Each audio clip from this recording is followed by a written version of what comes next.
Now first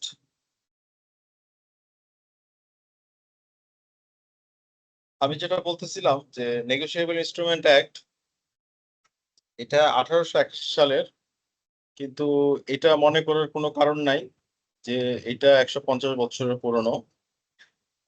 প্রতি বছর অথবা সময়ের প্রয়োজনে এটা টাইম টু টাইম অ্যামেন্ডমেন্ট হয়েছে।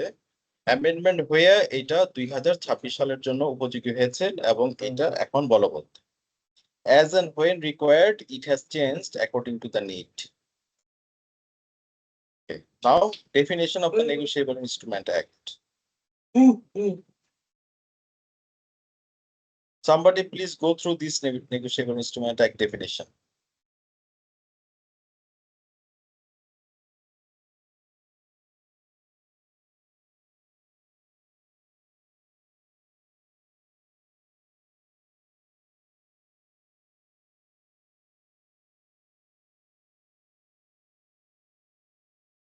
Someone please go through this.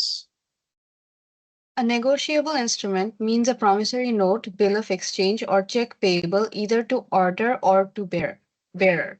Under this section, only three kinds of negotiable instruments, namely promissory notes, bill of exchange, and checks, are included, but it would seem that it may include some other instruments. In Mercantile Bank, Masternas, it was held by the Privy Council that debentures issued by the Improvement Trust are promissory notes. তো ডেফিনেশনে বোঝা গেল এটা দেখেন, it is an inclusive definition. অর্থাৎ negotiable instrument মানে বোঝাচ্ছে three sets of things: promissory note, bill of exchange and cheque. এছাড়াও court রায় দিয়েছে যে প্রাইভেট কাউন্সিল কোর্ট রাইট দিয়েছে that debenture issued by the improvement trust are also promissory note. তার মানে তার ইমপ্রুভমেন্টস যে ডিবেঞ্চার সেটাও আসলে নেগোশিয়েবল ইনস্ট্রুমেন্ট। তাহলে আমরা নেগোশিয়েবল ইনস্ট্রুমেন্টের ভিতরে তিনটা জিনিস পারবো, একটা হচ্ছে promissory note, bill of exchange and cheque. These are the things. Okay, this is the basic definition.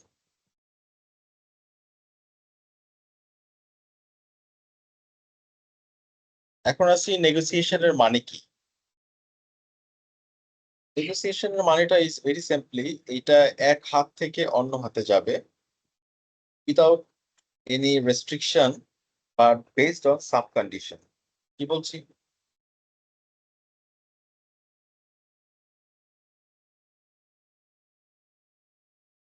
Hello? Negotiable instrument will be negotiated from one hand to another based on some condition but without any restrictions. Can anyone repeat what I said?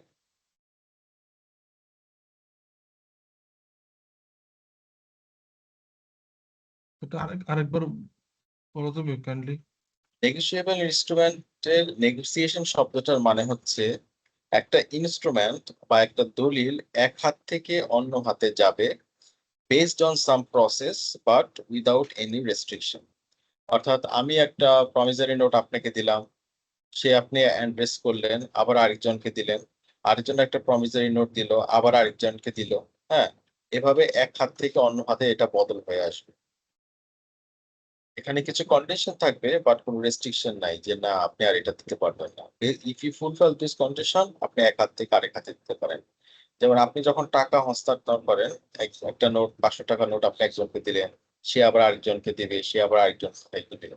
তাহলে এই নোটটা যদি ছেঁড়া ফাটা না থাকে বা কাটা না থাকে বা জাল না থাকে তাহলে এই নোটটা হাত বদল হতেই থাকবে। সো ইট মিনস নেগোসিয়েশন, একটা হাত থেকে অন্য হাতে ট্রান্সফার করা। ওকে,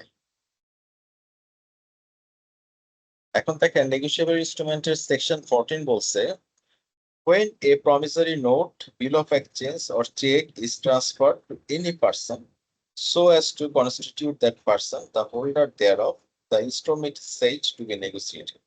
যখন একটা হাত থেকে অন্য হোল্ডারের কাছে গেল তখনই বলা হলো যে ইনস্ট্রুমেন্টটা নেগোশিয়েটেড হয়েছে। Okay, now holder. একটা হোল্ডার কে? কোয়েশ্চেন ছিল ইয়েস, স্যার, প্রমিসরি নোটটা এক্স্যাক্টলি কি, মানে এটা স্যার জানি না। এটা আমরা প্রত্যেকটা promissory note, bill of exchange and cheque, এই তিনটা আলাদা আলাদা ভাবে পড়বো।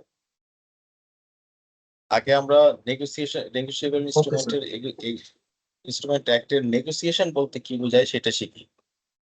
নেগোসিয়েশন মানে হচ্ছে একটা হাত থেকে আরেকটা হাতে বদল হওয়া। হোল্ডারটা কি? হোল্ডার হচ্ছে যে নেগোসিয়েবল ইনস্ট্রুমেন্টের মালিক, তাকে আমরা বলতেছি হোল্ডার। জি স্যার। ডেলিভারি মিন্স কি? আমি যে একজনের হাত থেকে আরেকজনের হাতে গেল, এটার ভিতরে দুইটা পার্টি থাকবে, একজন দিল আরেকজন নিল। তাহলে একজন ড্রয়ার থাকবে, একজন ড্রয়ি থাকবে। তাকে আমি ডেলিভারি করে দিতে পারি পোস্টের মাধ্যমে, অথবা অ্যাকচুয়ালি ট্রান্সফার করে দিতে পারি, অর কনস্ট্রাকটিভ মানে কি আমি ভবিষ্যতে তাকে ট্রান্সফার করে দিব এরকম বলতে পারি। সো আমি দিয়ে দিলাম, অ্যাকচুয়ালি ফিজিক্যালি থেকে ট্রান্সফার করলাম, অথবা ভবিষ্যতে দিব এরকম ওয়াদা করলাম, তাহলে এটা হবে ডেলিভারি। ডেলিভারি তিন ভাবে দেওয়া যায়। তাহলে আমরা হোল্ডার শিখলাম, নেগোসিয়েশন শিখলাম, ডেলিভারি শিখলাম। Good. এই যে প্রত্যেকটা by delivery, by actual, by constructive, এটা কিভাবে হতে পারে এটা এখানে ডিটেলস দেওয়া আছে। এখন প্রথমটা দেখেন যে নেগোসিয়েশন বাই ডেলিভারি, কিভাবে একটা বিল আরেকজনের কাছে যায়। Someone please go through illustration A.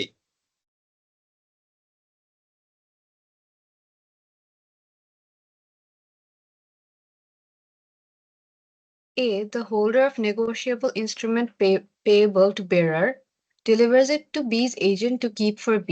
The instrument has been negotiated.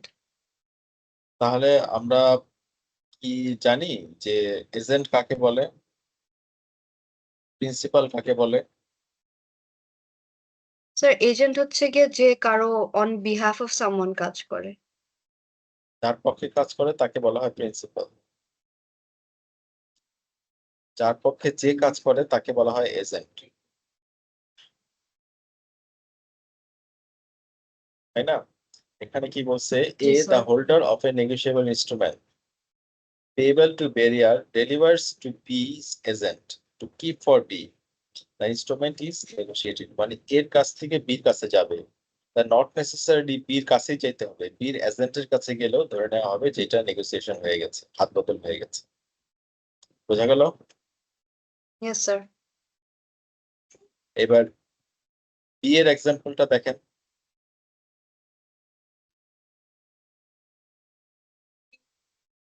Please go through number B. A. The holder of a negotiable instrument payable to bearer, which is in the hands of A's banker, who is at the time the banker of B, directs the banker to transfer the instrument to B's credit in the banker's account with B. The banker does so and accordingly now possesses the instrument as B's agent. The instrument has been negotiated and B has become the holder of it. The instrument has been negotiated, মানে হাত বদল হয়ে গেছে, এখন B এর থেকে মালিকানা নিয়ে নিয়েছে। তাহলে পেয়েবল টু বেয়ারার, আমরা কি বেয়ারার আর অর্ডার এই দুটো শব্দের পার্থক্য বুঝি?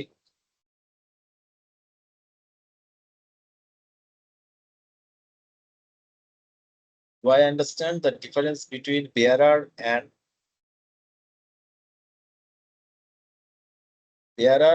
order? শব্দ দুটা লেখেন তো, আমি টেক্সটে লিখে দিচ্ছি।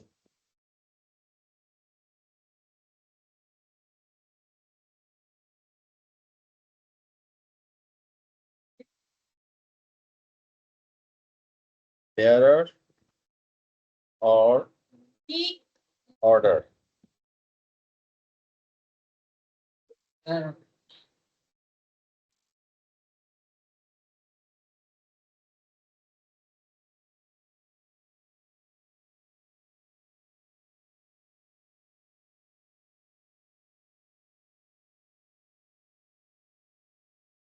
বলেন।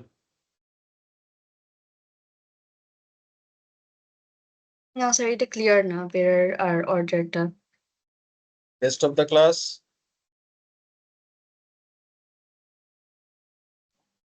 না স্যার। না স্যার, ক্লিয়ার না স্যার। বেয়ারার মানে একজনের কাছ থেকে আরেকজনের কাছে যাবে, যার কাছে যাবে সে পার্সনটা স্পেসিফিক না।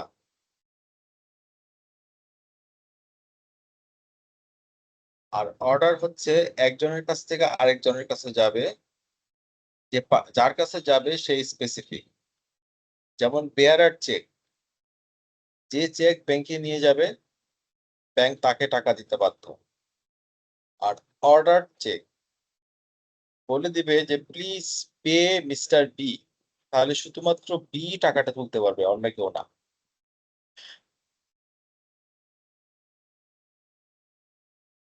You got my point?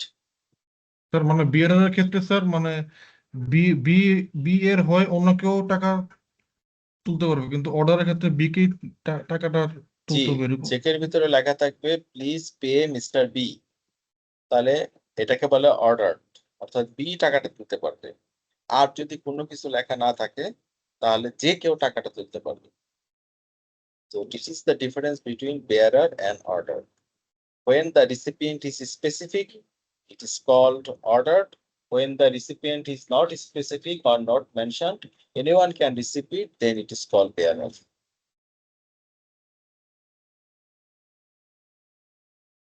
You got my point? Yes, sir. Can anyone repeat?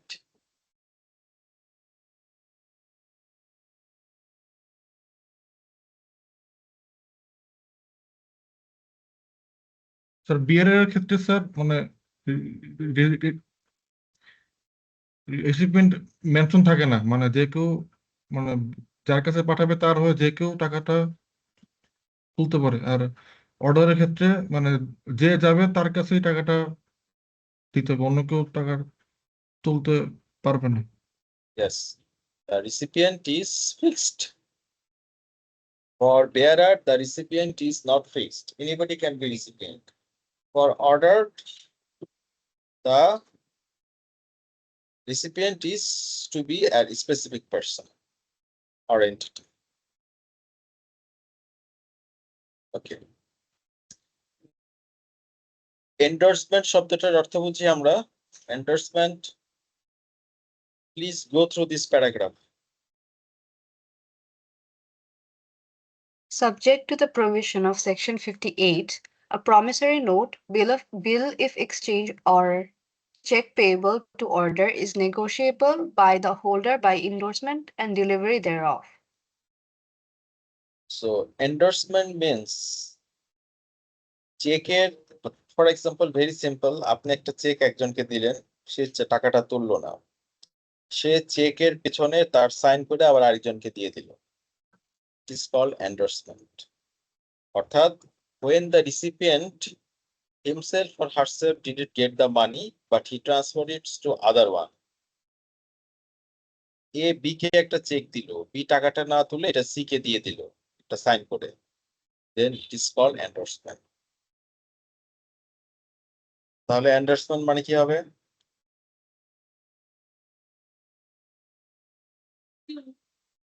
Sir it's like কাউকে টাকাটা ইয়েটা দেওয়া আর কি, পারমিশন দেওয়ার মতো। হ্যাঁ, মানে আমি এ কাছ থেকে বি নিল চেক, এখন বি তো চেক টাকাটা নিবে, কোনো একটা কমার্শিয়াল কারণে ট্রানজেকশনের কারণে বি টাকাটা সি কে দিয়ে দিবে, তাহলে বি ব্যাংকে যায় টাকাটা তুলবে না, সে চেকের পিছনে একটা সাইন করে চেকটা ট্রান্সফার করে দিবে, ইটস কল্ড এন্ডোর্সমেন্ট।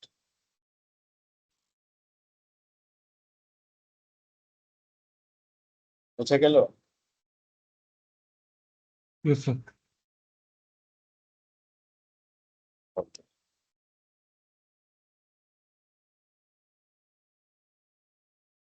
এবার আসি ব্ল্যাঙ্ক এন্ডোর্সমেন্ট। আপনারা ব্ল্যাঙ্ক চেক শুনেছেন? Yes sir. কি বলে এটাকে? Sir blank cheque is basically যে বেরার সে হচ্ছে কি নিজে ফিল করতে পারবে আর কি। Okay. আর স্যার ব্ল্যাঙ্ক চেক মানে হচ্ছে শুধু সাইন দেওয়া থাকবে, বাট কোনো অ্যামাউন্ট লেখা থাকবে না।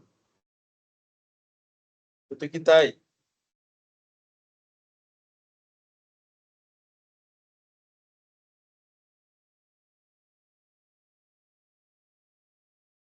একটা চেকে কি কি উপাদান থাকে?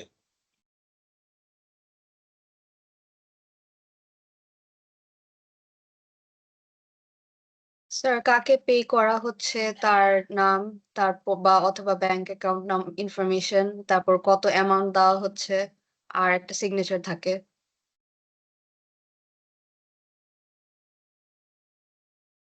কি বললেন, আবার বলেন। স্যার যাকে পে করা যাকে পে করবে আর কি তার ইয়ে থাকে, অ্যাকাউন্ট ইনফরমেশন থাকে আর অ্যামাউন্ট থাকে কতটুকু পে করা হবে।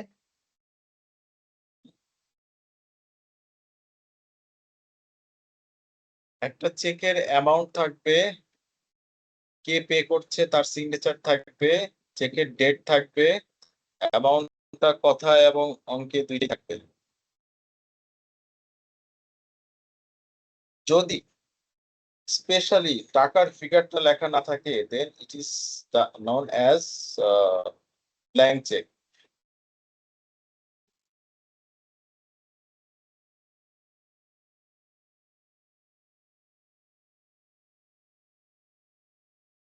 So some information need to be filled up, but it is not filled up, it is blank, খালি আছে।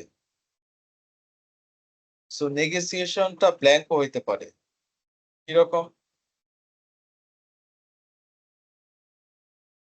যেটা বেয়ারার চেক সেটা তো যেহেতু অর্ডার না, যে কেউ তুলতে পারে, তাহলে একজনের হাত থেকে আরেকজনের চলে যেতে পারে without signature. It is called blank endorsement. বলছি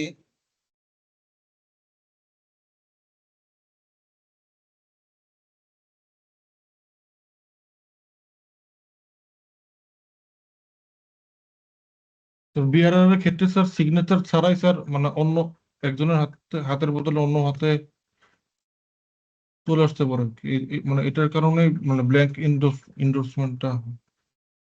হ্যাঁ, যেহেতু ব্ল্যাঙ্ক এন্ডোর্সমেন্ট, এটা বেয়ারারের ক্ষেত্রে প্রযোজ্য। অর্ডার হলে তো স্পেসিফিক পার্সনের কাছে যাবে, হ্যাঁ, তখন বলতে হবে ইয়েস লাইক দিস।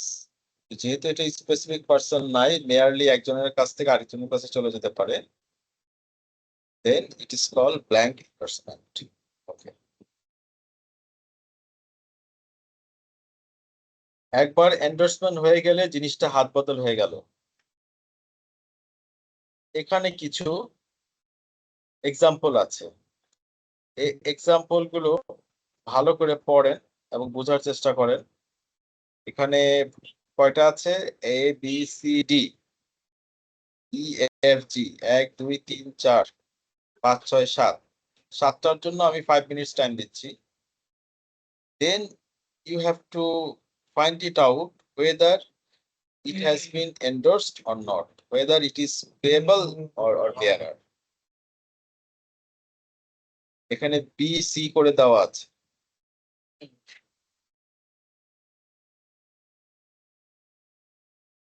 আমার কোশ্চেনটা কি বোঝা গেছে? জি sir. Please take 5 minutes time.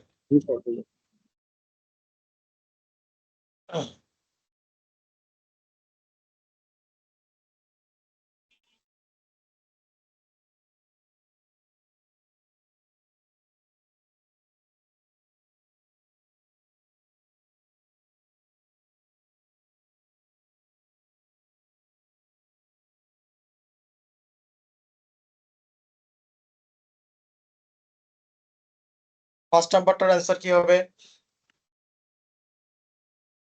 এ।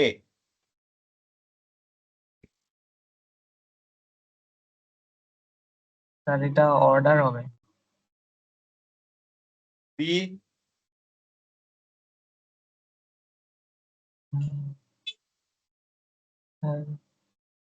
এটাও স্যার অর্ডার। অর্ডার।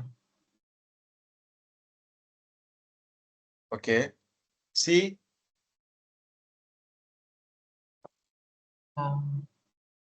এটাও অর্ডার। ডি। order, তার মানে these instruments excludes the right of further negotiation. আর নেগোসিয়েশন করা যাবে না। It is ordered. এর পরের গুলি দেখেন E, F and G. These endorsements are not excluded the right of further negotiation. মানে এরপরে অন্যজনকে দেওয়া যাবে, তাই তো?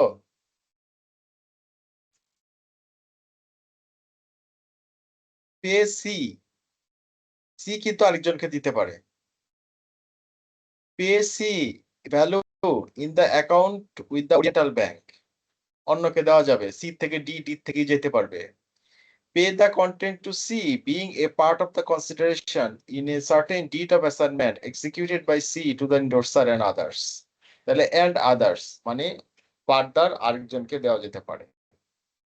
স্যার এটার কোশ্চেনটা কি ছিল, মানে অর্ডার নাকি না কি হবে এটা মানে বুঝতে পারিনি। এটা হচ্ছে কি ফার্দার নেগোশিয়েট করা যাবে কি যাবে না।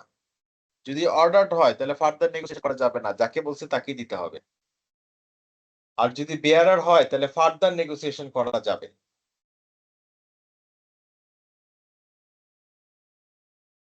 Got the point? Yes sir.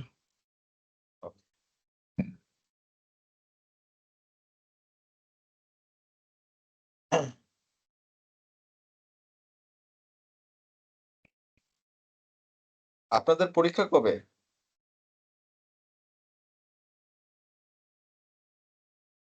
আগস্টে। 6th of August. সবাই কি ল সার্টিফিকেট পেয়ে গেছেন, ক্লাস সার্টিফিকেট? না স্যার। গুড। স্টুডেন্ট সংখ্যা এত কম কেন? আপনারা কতজন স্টুডেন্ট? আই থিংক গত ক্লাসে আমি যে পড়াইছি ইট ইজ অ্যারাউন্ড 90 প্লাস 100 এর মতো। আজকে অনলি 37। সবাই কি খেলা দেখতেছে নাকি?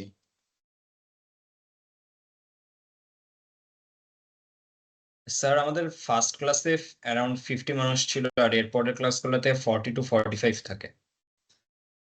ও তাহলে এই সেমিস্টার স্টুডেন্ট কম এনরোল করছে।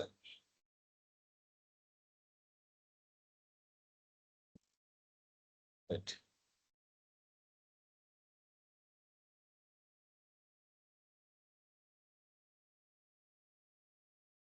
আচ্ছা এবার আসি, কে ট্রান্সফার করতে পারে, হু মে নেগোশিয়েট, অর্থাৎ কে একজনের হাত থেকে আরেকজনের হাতে দিতে পারে।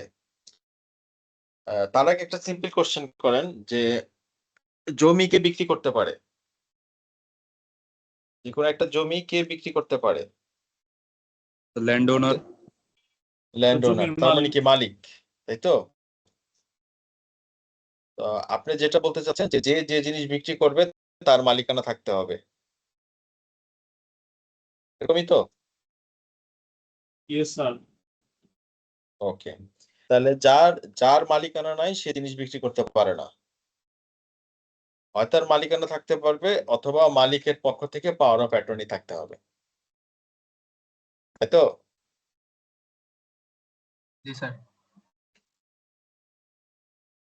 তাহলে হু মে নেগোশিয়েট, কে এটা বিক্রি করতে পারবে, কে একজনের কাছ থেকে আরেকজনের কাছে নিতে পারবে, এটা একটু পড়েন সামওয়ান।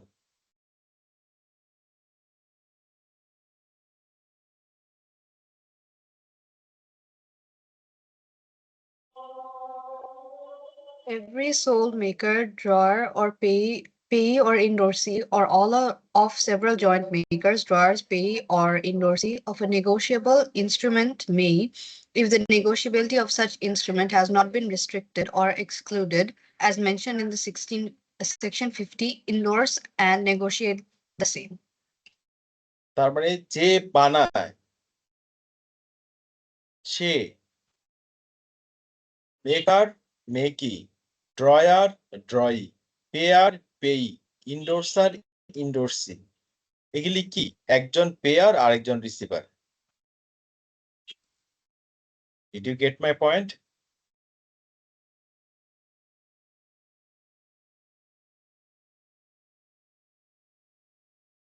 হ্যালো, আর Yes, আরেকবার sir. ড্রয়ার যে লিখছে, ড্রয়ি মানে যাকে লিখছে, একটু লিখে রাখেন, তাহলে গেলে বারবার আপনারা কনফিউজ করতে থাকবেন।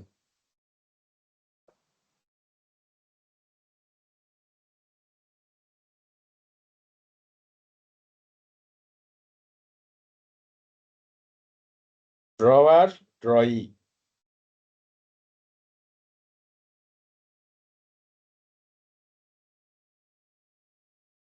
Yes, sir. পেয়ার, পেই।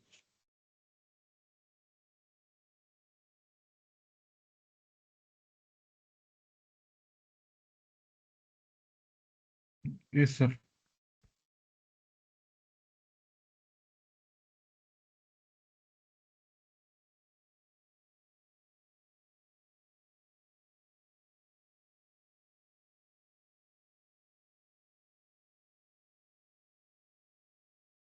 ইন্ডোরসার, ইন্ডোরসি।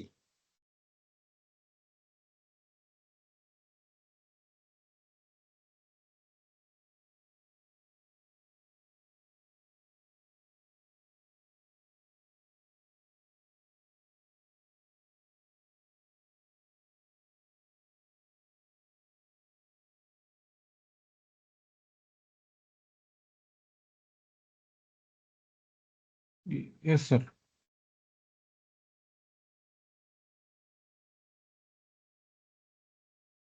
ওকে, তাহলে এটা হচ্ছে একজন গিভার আর একজন রিসিভার। এবার দেখেন, a bill is drawn payable to A or order. A endorses it to B. The endorsements are containing the words for order or any equivalent words. B may negotiate the instrument. তাহলে কি দাঁড়ালো?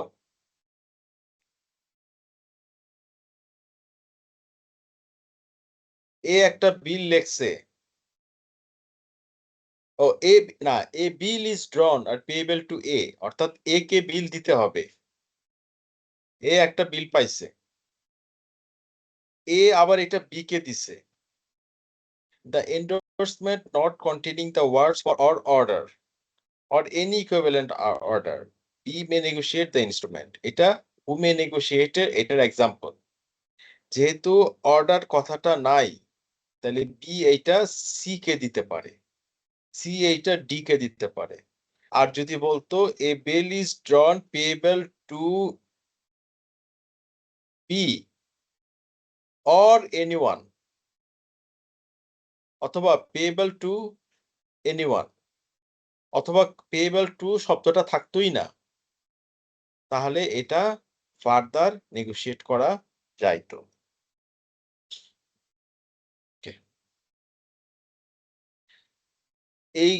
এইগুলো বলার আগে আমি একটু defective টাইটেলটা পড়তে চাচ্ছি। স্যার এটা কি এখন ফার্দার নেগোশিয়েট হবে না, কারণ এখানে তো অর্ডার নাই।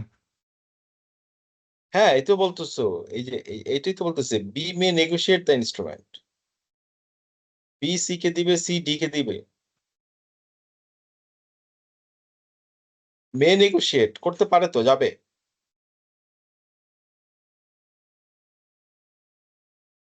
A endorses it to B, the endorsement not containing the orders or order.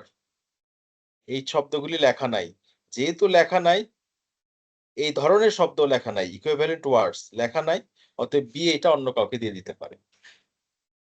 অর্থাৎ এ অর্ডারের মূলে পাইছে, কিন্তু বি অর্ডারের মূলে পায় নাই, সে ব্ল্যাঙ্ক পাইছে, বেয়ারার পাইছে। সো যার কাছ থেকে পাইছে সে ঠিক করে দিবে এটা বেয়ারার হবে না অর্ডার হবে। আই রিপিট, যার কাছ থেকে পাওয়া গেছে, অর্থাৎ যে হোল্ডার, যে মালিক, সে ঠিক করবে এটা বেয়ারার হবে না অর্ডার হবে। Sir, bearer. ওকে, এবার আসি ডিফেক্টিভ টাইটেল। ডিফেক্টিভ টাইটেলের আগে আমি একটা একটা শব্দ বলতে চাই, সেটা হচ্ছে গিয়া বোনাফাইড আর মেলাফাইড। তার আগে আরো একটা শব্দ বলতে চাই, আপনারা একটু লেখেন। The difference between mistake and fraud, and the difference between bona fide and mala fide.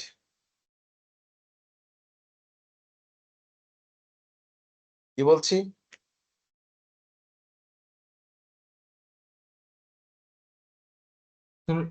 সেকেন্ডটার spelling মানে আরেকবার একটু ওয়ার্ডটা বলে ভালো হতো sir. Bona fide, BONAFIDE।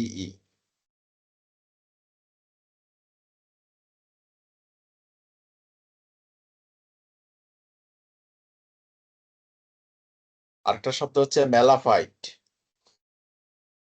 MELAFIDE।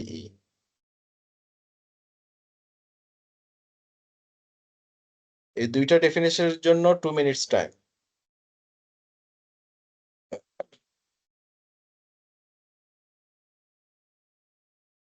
Sir mistake যেটা যেটা মানে ইন্টেনশন ফ্রড দিয়ে এন্ড হয় না স্যার। মিস্টেক আগে আগে লিখেন, সবাইকে সুযোগ দেন, আমি একবারে জবাব দিচ্ছি।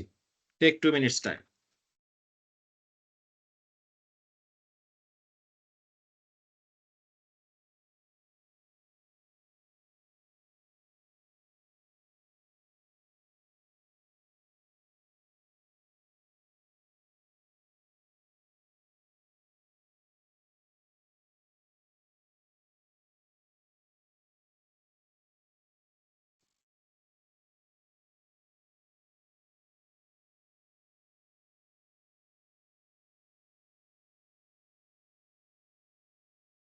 বলেন the difference between mistake and fraud.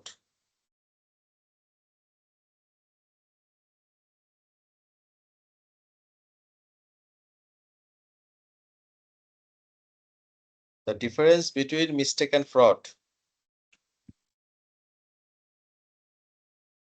Hello? Sir আমি বলবো স্যার, Yes. মিস্টেক মানে হচ্ছে মানে যেটা আনইনটেনশনালি মানে যেটা হয় আর কি, আর ফ্রড হচ্ছে ইন্টেনশনালি ডিসিভ করা, মানে ইন্টেনশনালি করা, ওটা হচ্ছে ফ্রড। মানে আর ইন্টেনশনাল যেটা সেটা হচ্ছে মিস্টেক। আর কেউ?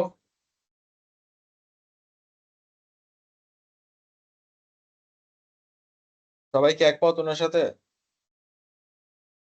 Yes, sir. Okay, good. এবার আসি বোনাফাইড আর মেলাফাইড।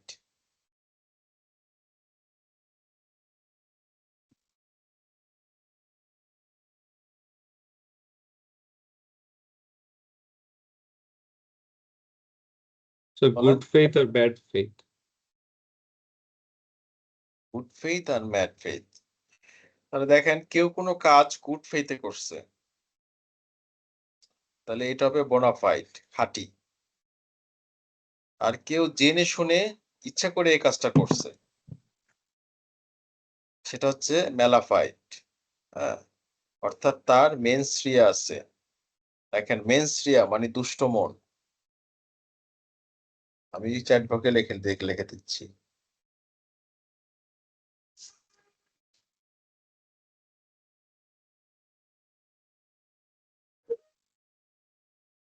মেনস্রিয়া এই শব্দটার মানে হচ্ছে দুষ্ট মন। সে জানে সে অন্যায় করছে, জেনে শুনে যদি অন্যায় করে তাহলে এটা হচ্ছে ফ্রড, মেলাফাইড, মেনস্রিয়া। আর সে যদি আনইনটেনশনালি করে তাহলে এটা হচ্ছে বোনাফাইড, এরর অর মিস্টেক। তাহলে ডিফেক্টিভ টাইটেল বুঝতে গেলে আমাদেরকে এই শব্দগুলি জানতে হবে। অর্থাৎ আমি যার কাছ থেকে কিনছি তার মালিকানা ঠিক নাই, it is called defective. Got my point?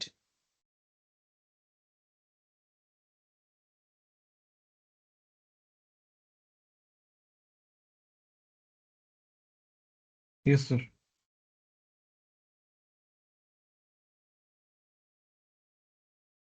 Someone please go through this paragraph.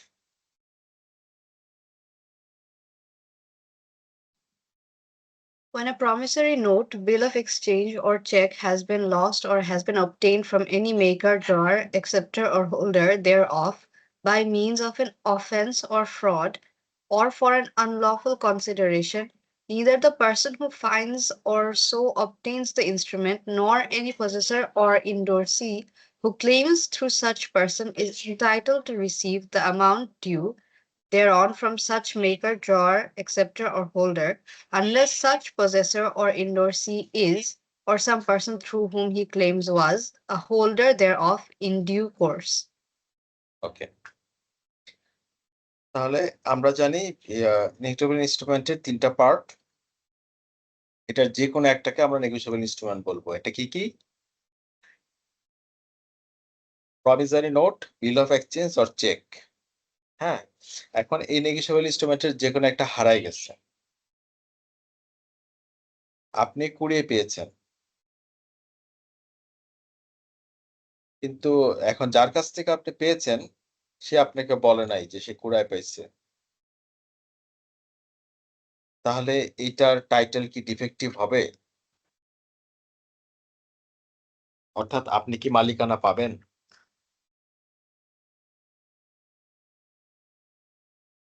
Did you got my question? Sir হবে না স্যার। আপনি যদি জানেন যে এইটা ফ্রড করে আনা হয়েছে এই টাকাটা, তো সে যদি এই টাকাটা আপনাকে দেয়ও, এটা আপনি মালিক না, এটা ডিফেক্টিভ টাইটেল। একটা নোট রাস্তায় পড়েছিল, আপনি কুড়িয়ে পেয়েছেন এবং আপনি জানেন যে এটা আপনার কুড়ায় পাওয়া। You do not have, you have the mens rea, you have the malafide intention. আপনি জানেন এটা ফ্রড, জেনে শুনে আপনি এই টাকাটা নিয়ে আরেকজনকে দিলেন। তাহলে যাকে দিলেন সে যদি না জেনে নিয়ে থাকে, তাহলে তার টাইটেলটা হচ্ছে good, holder in due course. আর সে যদি জানে থাকে যে আপনি এটা ফ্রড করে আনছেন, আপনি এটা অফেন্স করে আনছেন, অথবা হারিয়ে গিয়েছিল আপনি কুড়ে পাইছেন, কিন্তু এটার মালিক আপনি না, সে আপনাকে দিছে এবং আপনি সেটা অ্যাকসেপ্ট করছেন, তাহলে এটা হবে ডিফেক্টিভ টাইটেল। তাহলে দুই ধরনের জিনিস, একটা হচ্ছে হোল্ডার ইন ডিউ কোর্স, অর্থাৎ যথাযথভাবে আপনি মালিকানা পাইছেন, সঠিক মালিকানা, ইফেক্টিভ টাইটেল। আরেকটা হচ্ছে ডিফেক্টিভ টাইটেল। তাহলে ডিফেক্টিভ টাইটেল হবে যখন আপনি কোনো কিছু ফ্রডের মাধ্যমে পাবেন, কোনো অপরাধ করে পাবেন, অথবা কুড়িয়ে পেয়েছেন যার মালিক আপনি না, এটা হবে ডিফেক্টিভ টাইটেল। Any question?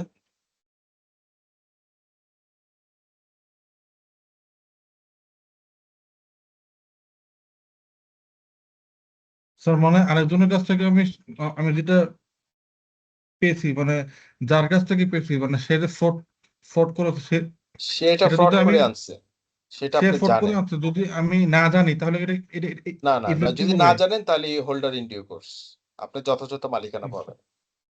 কিন্তু যদি yes. জেনে জানেন তাহলে আপনি পাবেন না। বিকজ আমি আপনাকে একটু আগে শিখাইছি the difference between mistake and fraud. Mistake মানে কি আপনি না জেনে করেছেন, আর ফ্রড মানে কি আপনি জেনে করেছেন। তাহলে যখন আপনি জানবেন এবং সে মালিকানা নিবেন, it is called defective item. যখন আপনি না জেনে করেছেন, then you will be an holder in due course, অথবা ইফেক্টিভ আইটেম টাইটেল, যথাযথ মালিক। Got my point? Yes, sir.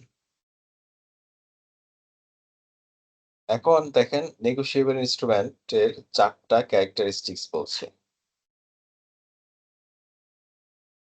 এই 7টা পয়েন্ট বুলেট পয়েন্ট বানাইতে হবে, অর্থাৎ এমন 1টা 2টা বা ম্যাক্সিমাম 3টা শব্দ দিতে হবে যাতে এই ক্যারেক্টারিস্টিকটা আপনার মনে থাকে। তাহলে 1 নাম্বারটা কি দিবেন?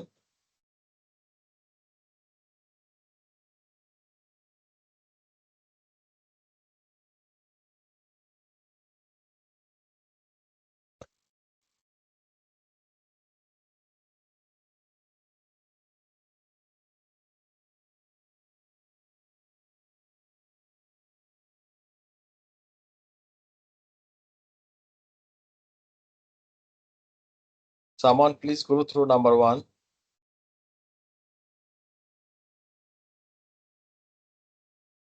The property in a negotiable instrument can be transferred without any formality. In the case of a bearer instrument, the property passes by mere delivery to the transferee. In case of an order instrument, endorsement and delivery are required for the transfer of property. You have a very good pronunciation. What is your name? Thank you, sir. আমার নাম Arisha. আরিশার IELTS score কত? Sir IELTS দিইনি। ও, এত pronunciation সুন্দর কোথা থেকে শিখেছেন? Sir English মিডিয়ামে ছিলাম আমি। ও, good. O level, A level? জি স্যার। ও, why you are interested in study CA? Sir আমার কাজিন তো সিএ, সো তার থেকে শুনে আমার মনে হয়েছে this is a good career option. আর অ্যাকাউন্টিং এ আমার স্কোর ভালো এসেছিল এ লেভেলস এ, সো ওই যে তাই ভাবলাম। আপনার কাজিন কে, নাম কি? শারমিনা তাসনিম। ও, আচ্ছা আচ্ছা, গুড, ভেরি গুড। এখন এই যে আপনি পড়লেন নাম্বার 1, এখান থেকে একটা শব্দ বা দুইটা শব্দ বা ম্যাক্সিমাম 3টা দিয়ে একটা পয়েন্ট বলেন যেটা দিয়ে আপনি এটার ক্যারেক্টারিস্টিক্স বুঝতে পারবেন। Sir one can be transferred, যেহেতু এখানে প্রপার্টি ট্রান্সফারের কথা বলছে। অ্যানাদার ক্যান বি ফর্মালিটি, এখানে ফর্মালিটি নাই বলছে, বা উইথ মানে উইদাউট এনি ফর্মালিটি। আরেকটা হতে পারে স্যার ট্রান্সফারির কথা আছে, যে যাকে ট্রান্সফার করা হচ্ছে সে হচ্ছে ট্রান্সফারি। এখানে এই ক্যারেক্টারিস্টিক্সটা হচ্ছে ডেলিভারি, আচ্ছা অর্থাৎ আপনি অর্ডার করতে পারেন অথবা বেয়ারার করতে পারেন, দুইভাবেই আপনি ডেলিভারিটা নিতে পারেন। তাহলে আমি যদি একটা শব্দ বলি ডেলিভারি, তাহলে ক্যারেক্টারিস্টিক্সটা ফিক্সড হয়ে যায়। তাহলে নেগোসিয়েশন ইনস্ট্রুমেন্টের নাম্বার 1 ক্যারেক্টার হচ্ছে গিয়ে নেগোসিয়েশন অর ডেলিভারি,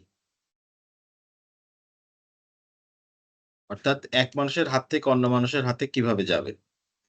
বেয়ারার হইলে শুধু ডেলিভারি দিলেই হবে, আর অর্ডার হইলে যার অর্ডার তাকে দিতে হবে।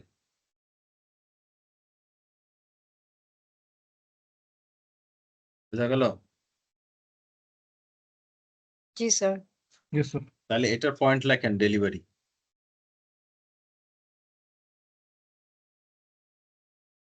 Please go through number 2.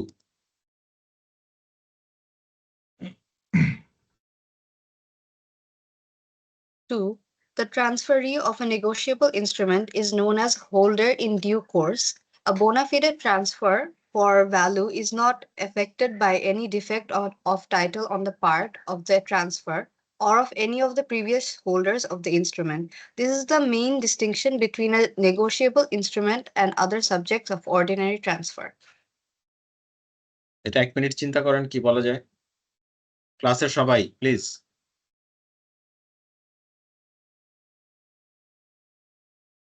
আমি একটু আগে বোনাফাইড মেলাফাইড শিখাইছি।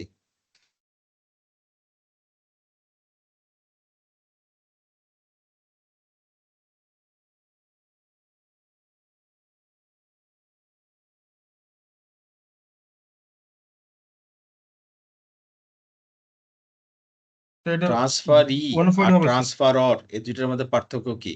ট্রান্সফারর একটু আগে আমি শিখেছি, ট্রান্সফারর মানে যে দেয়, ট্রান্সফারি মানে যাকে দেওয়া হয়। কি বলছি?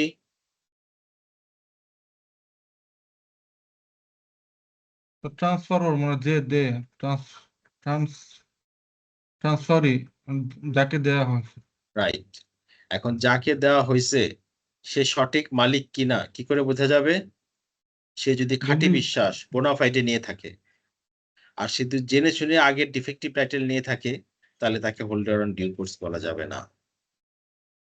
ঠিক আছে? তাহলে আপনি এটাকে বলেন হোল্ডার ইন ডিউ কোর্স।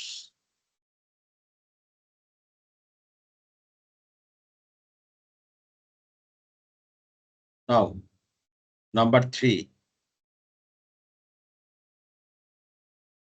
এটার কি characteristics?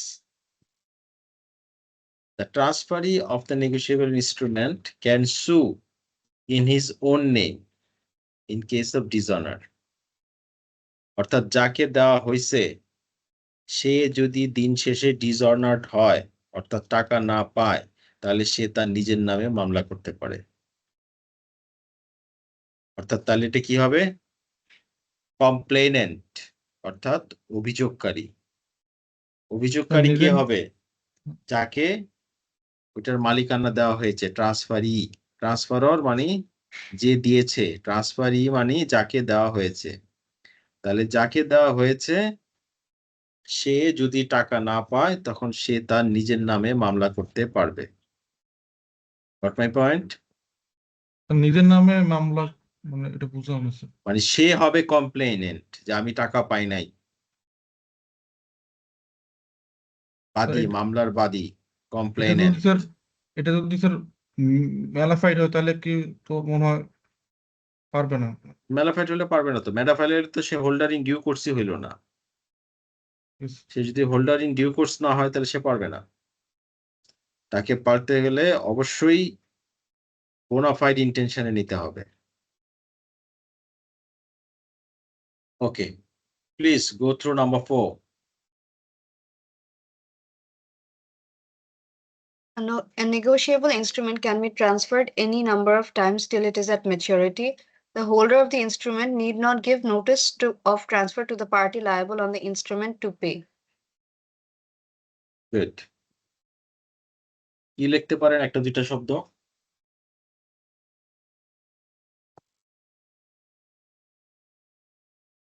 Sir, no limits to number of times transferred or no অনেক limits বড় to হয়ে গেল, transfer.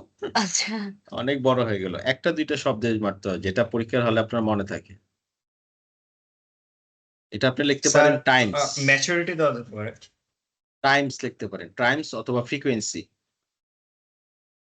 যে কতবার হাত বদল হবে। নাম্বার অফ টাইমস অথবা লিখতে পারেন ফ্রিকোয়েন্সি। তাহলে যতক্ষণ পর্যন্ত একটা ইনস্ট্রুমেন্ট ম্যাচিউর না হয়, ম্যাচুরিটি ডেট না আসে, ততক্ষণ পর্যন্ত যতবার ইচ্ছা ততবার হাত বদল করা যেতে পারে। আর অর্ডার হলে তো আর করা যাবে না, শুধু বেয়ারার হলে করা যাবে। তাহলে এটা লেখেন ফ্রিকোয়েন্সি অথবা number of Times. Now please go through number 5. certain presumptions apply to all negotiable instruments. For example, a presumption that consideration has been paid under it. What is the difference between assumption and presumption?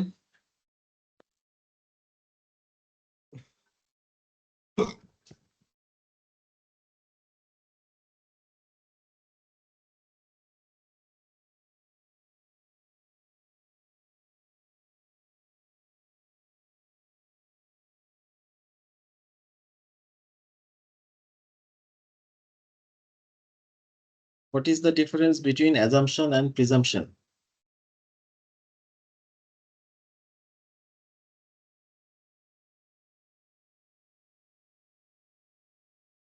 কেউ পারবে না ক্লাসে? এটা হইলো? Sir মানে assumption sir মানে কোনো proof বা এভিডেন্স থাকে না স্যার। একদম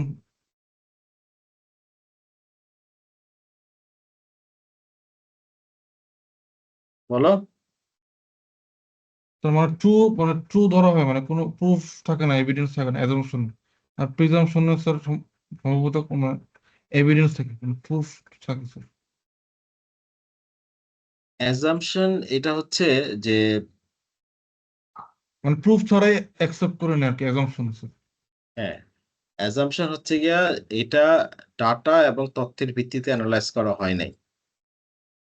হ্যাঁ, তুমি ধরে নিয়েছো। আর প্রিজাম্পশন হচ্ছে বেসড অন ফিগারস এন্ড তুমি জানো যে এরকম হবে, এর আগের কেসে তুমি দেখেছো যে এরকম হইলে এরকম হয়। It is called presumption.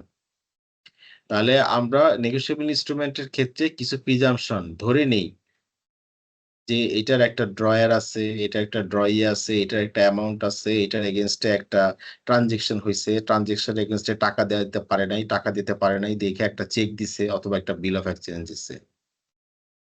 These are the certain assumptions or presumptions যার উপরে বেস করে নেগোশিয়েবল ইনস্ট্রুমেন্টটা হয়েছে। নেগোশিয়েবল ইনস্ট্রুমেন্টের আসলে মূল কথাটা কি, যদি আমরা একদম সিম্পল ভাবে বুঝতে চাই, আমি তোমার কাছে একটা ট্রানজেকশন করছি, টাকা পাই, তুমি টাকা না দিয়ে আমাকে একটা বিল দিছো অথবা একটা চেক দিছো, অথবা একটা প্রমিসরি নোট দিছো যে ভাই টাকাটা আমি 3 মাস পরে দিব বা 2 মাস পরে দিব। যখন টাকাটা দিব তখন তোমার এই 100 টাকা যদি আমি এখন ক্যাশ নেই, না 3 মাস পরে আমি তোমাকে 120 টাকা দিব। এটাই তো আসল কথা নাকি? Yes sir. এবার আসো number 6।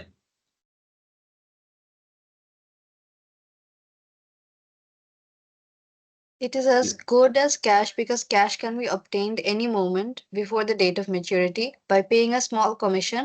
Thus, it can be called an article of traffic and can be merchants as effective substitute for money. আপনার কাছে একটা চেক আছে আর ক্যাশ টাকা আছে, দুটোর মধ্যে পার্থক্য কি? পার্থক্য হচ্ছে কি আপনাকে ব্যাংকে যায় টাকাটা তুলতে হবে, তাই তো? Yes sir. আপনি যদি ব্যাংকে যেয়ে টাকা তুলেন সেক্ষেত্রে আপনার একটু খরচ হবে, যাতায়াতের ভাড়া লাগবে, চেকের দাম আছে, ওখানে আপনার সময়ের দাম আছে। Otherwise negotiable instrument is equivalent to cash. Okay, তাহলে এটার ইয়া দেন ইকুইভ্যালেন্সি অথবা liquidity. Negotiable instrument are liquidated as per as cash, তাহলে হবে liquidity. Okay, please go through number 7। A negotiable instrument enables the holder to expect prompt payment because a dishonor means the ruin of the credit of all persons who are parties to instrument. Good. Prompt payment মানে কি? দেখার সাথে সাথে দিয়ে দিতে হবে। Prompt মানে কি? তৎক্ষণাৎ। আর ডেফার্ড মানে কি? পরে। তাহলে প্রম্পট পেমেন্ট ছাড়া dishonor means the ruin of the credit of all person who are parties to an instrument. তাহলে নেগোশিয়েবল ইনস্ট্রুমেন্ট যখন ম্যাচিউরড হবে তখন সাথে সাথে এটা পেমেন্ট দিতে হবে। যদি পেমেন্ট কেউ না দেয় তাহলে it will be treated as dishonour. Dishonour মানে কি? টাকা পাওয়া যায় না। দেন এখানে যতগুলি পার্টি আছে অর্থাৎ যতবার হাত বদল হয়েছে, এ থেকে বি, বি থেকে সি, সি থেকে ডি, সবাই ইন ডিফল্ট। ডিফল্ট হয়ে যে প্রথমে এটা লিখছিল যার টাকা পাও না সে বাদী হয়ে মামলা করবে ইন কেস অফ ডিসঅনার। তাহলে এটাকে লেখেন পেমেন্ট। তাহলে এই যে আমি 7টা পয়েন্ট বললাম, এই 7টা পয়েন্ট আপনার মনে থাকবে। This are the characteristics of negotiable instrument. আচ্ছা, আজকে তো আমাদের ডবল ক্লাস, তাই না?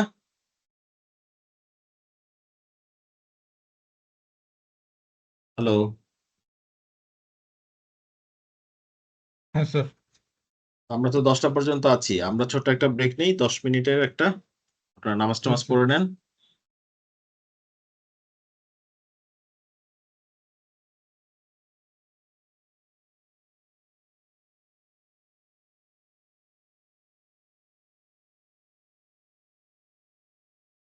নাকি কন্টিনিউ করব? স্যার একটু ব্রেক নেই। হ্যাঁ, আমরা 10 মিনিটের একটা ব্রেক নিই। এই ব্রেকের ভিতরে আমি একটা টাস্ক দিব, সেটা হচ্ছে এই যে এ এবং বি, এর ভিতর থেকে আপনি সবগুলি পারবেন, কয়েকটা আপনি পারবেন না। ফর এক্সাম্পল হুন্ডিস, এটা আপনাকে একটু বুঝতে হবে। তারপর রেলওয়ে রিসিপ্টস, তারপরে এরকম আর কি। নিচে আরো কয়েকটা আছে, যেমন dock warrants. This are the example of negotiable instrument. আপনাকে ফাইন্ড আউট করতে হবে যে কোনটা আপনি বুঝছেন।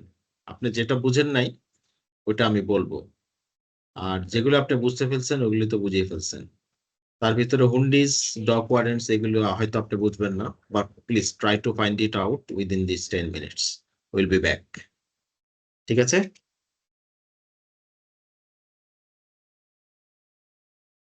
Okay sir.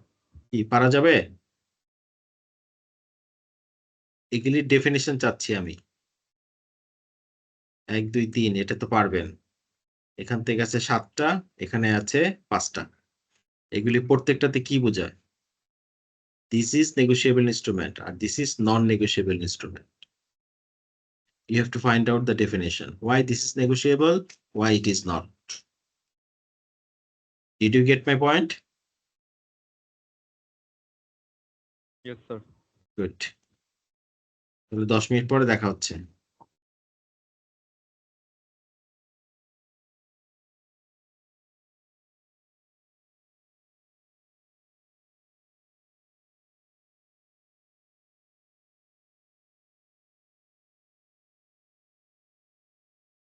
Hello,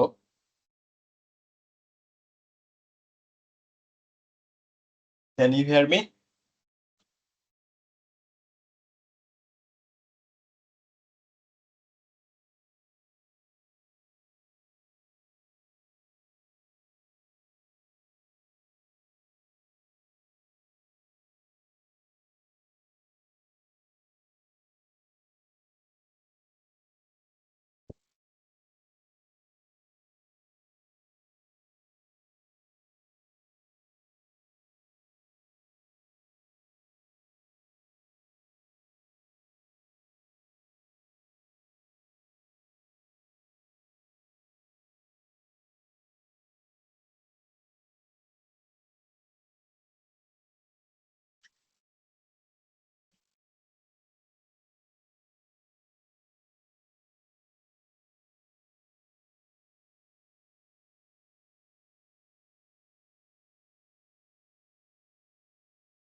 hello,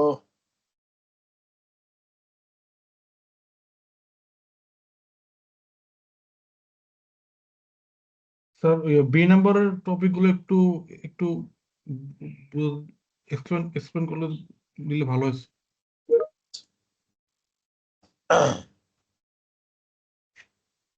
bill of exchange এটার ডেফিনেশন আগে বলেন।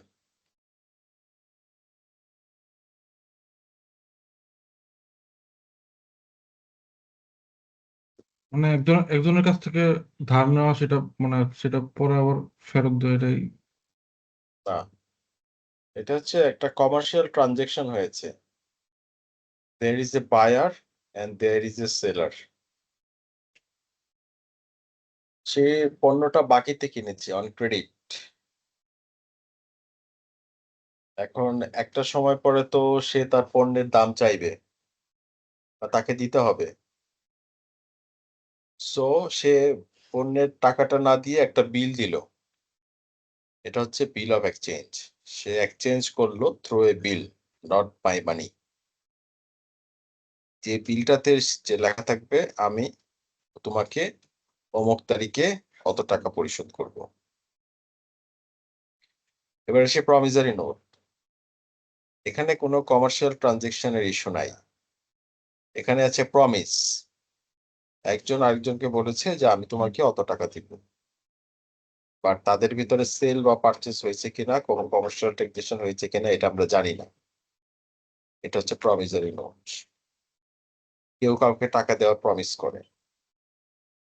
চেকস, এটা হচ্ছে ড্রয়ার ইজ দ্য গ্রাহক আর দ্য ড্রই হচ্ছে ব্যাংক। চেকস হচ্ছে একটা বিল যেটা গ্রাহক তার ক্লায়েন্টের সাথে করে থাকে। এটা অলওয়েজ পে করতে হয় কাকে? ব্যাংকারকে। আর কাকে প্লেন করতে হয়? ব্যাংকের ক্লায়েন্টকে। So this three are prime example of negotiable instrument. এবার আসি হুন্ডি। হুন্ডিটা কি? এটাও নেগোশিয়েবল ইনস্ট্রুমেন্টের একটা অংশ, বাট এটা হইছে প্রথা বা কাস্টমের মাধ্যমে, মানে যুগ যুগ ধরে চলে আসতেছে। হুন্ডিটা হচ্ছে, ধরেন আপনি কিছু টাকা নিয়ে যেতে চান দেশের বাইরে, তাহলে আপনি এখন এই দেশেই কাউকে এই টাকাটা দিবেন, সে আপনার টাকাটা ওই দেশে পৌঁছায় দিবে। এটা কিভাবে সম্ভব হয়? সো আপনাকে কোনো খরচ দিতে হবে না, বা কি বলে, আপনাকে কোনো পারমিশন নিতে হয় না। হ্যাঁ, আপনি যে সময়ে যে কাউকে যে কোনো দেশে টাকা প্রেরণ করতে পারেন। আপনারা তো জানেন যে বাংলাদেশ ব্যাংক বা যে কোনো দেশের নিয়ম অনুসারে সেন্ট্রাল ব্যাংকের অনুমতি ছাড়া ফরেন কারেন্সি ট্রান্সফার করা যায় না। এখন আপনি মালয়েশিয়াতে টাকা নিয়ে যাবেন, আমেরিকাতে টাকা নিয়ে যাবেন, কি করে নিবেন? ধরেন একটা কোম্পানির মালয়েশিয়াতে একটা ব্রাঞ্চ আছে, ঢাকাতে একটা ব্রাঞ্চ আছে। এখন সে বলবে কি ঢাকা ব্রাঞ্চে তুমি হচ্ছে টাকাটা দিয়ে দাও, আমি তোমাকে মালয়েশিয়া থেকে টাকাটা দিয়ে দিচ্ছি। আবার কিছু লোক থাকবে যে মালয়েশিয়াতে আছে, ঢাকাতে টাকা দিতে চায়। তখন সে মালয়েশিয়াতে টাকা জমা দিবে, এ ঢাকা থেকে টাকা নিয়ে যাবে। তাহলে এই যে একই ব্যক্তি এক জায়গায় টাকা জমা নিল, আরেক জায়গা থেকে টাকা দিয়ে দিল। This is call hundis. And hundis is totally illegal. সে যদি টাকা না দেয় তাহলে আপনার পুরো টাকাটাই মায়ের, আপনার কিছু করার থাকে না। Did you got my point? তো এটা কি মানে ব্যাংকের মাধ্যমে আসে না? ব্যাংকের মাধ্যমে যেটা আসে সেটা হুন্ডি না, ওটা তো ব্যাংক চ্যানেলেই আসে। হুন্ডি হচ্ছে ব্যক্তির মাধ্যমে আসে। একই ব্যক্তি দুইটা ব্রাঞ্চ করে দুইটা দেশে, এর মাধ্যমে সে টাকা ট্রান্সফার করে এবং সে একটা কমিশন খায়। যেমন আপনি যদি 1 লাখ টাকা ট্রান্সফার করেন, আমাকে 5,000 টাকা দিতে হবে। কিন্তু ওই দুইটা সার্ভিস দিয়ে থাকে। একটা হচ্ছে কি প্রম্পট পেমেন্ট, ওখানে টাকা সে জমা দিবে, এখান থেকে সাথে সাথে ওই লোকের প্রতিনিধি আপনাকে টাকা দিয়ে দিবে। বাট সে এটার কোনো ডকুমেন্ট থাকে না। সে যদি টাকা না দেয় তাহলে আপনার কিছু করার নেই। বোঝা গেল? Yes, sir. শেয়ার ওয়ারেন্ট, এটা বুঝতে গেলে আপনাকে বুঝতে হবে the difference between warrant and certificate. কে বলবে the difference between warrant and certificate?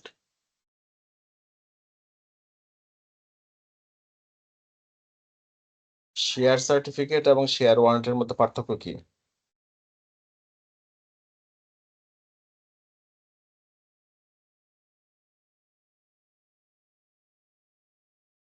Share certificate হচ্ছে একটা কোম্পানি আপনার যতগুলি শেয়ার আছে প্রত্যেকটা শেয়ারের এগেনস্টে নাম্বার উল্লেখ করে একটা সার্টিফিকেট দিবে। যেমন মিস্টার এক্স, আপনি এই কোম্পানির X3310 এই শেয়ারের মালিক, তাহলে এটা হচ্ছে শেয়ার সার্টিফিকেট। আর শেয়ার ওয়ারেন্ট হচ্ছে ধরেন আপনি 100টা শেয়ারের মালিক, যখন কোম্পানি একটা কাগজে লিখে দিবে আপনি অত নাম্বার থেকে এত নাম্বার পর্যন্ত এই 100টা শেয়ারের মালিক, এটাকে বলে শেয়ার ওয়ারেন্ট। আর শেয়ার সার্টিফিকেট হচ্ছে প্রত্যেকটা শেয়ারের জন্য আলাদা আলাদা সার্টিফিকেট।